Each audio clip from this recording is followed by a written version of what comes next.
June 23, 1946. The Irish football team defeated the Spanish team at the Metropolitan Stadium by 1-0.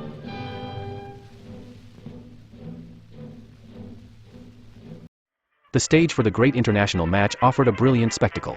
Upon the arrival of the Caudillo, accompanied by his wife, the crowd applauded him with overwhelming enthusiasm.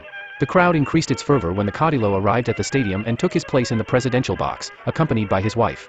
The applause and cheers were shared with him by the Ministers of Foreign Affairs, Government and Justice, the Minister of Ireland in Spain, the Presidents of the Football Federations of Ireland and Spain, Lieutenant Generals Moscardó and Muñoz, and numerous authorities and hierarchies.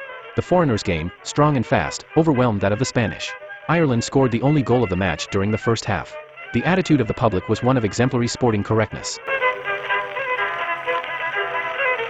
The cordial greeting of the captains was accompanied by a fabulous ovation, which lasted while the flags were exchanged, the anthems were played and the teams were drawn. Once the match began, the initial efforts were favorable to our team. The wingers ran well and entered quickly, and it seemed that the Spaniards would be able to impose themselves. However, with the first reactions, the magnificent physical form of the Irish was evident, whose midfielders supported their forwards with much greater efficiency than ours. The entire first half was, therefore, of Irish initiative. The Spanish attacks, well started at times, were always broken by the impetus with which the rivals launched themselves into the clash. In this physical display, without taking into account, of course, the quality of the game, lay the foreign superiority.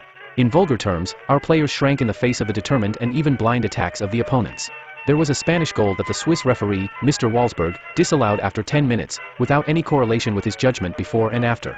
It was the only fault in the refereeing, but its damage was undeniable.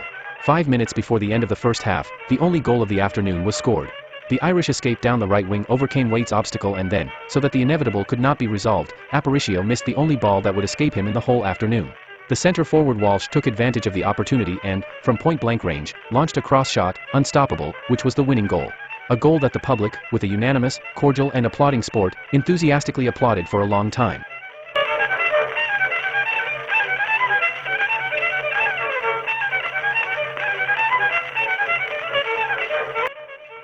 In the second half, the decoration hardly changed.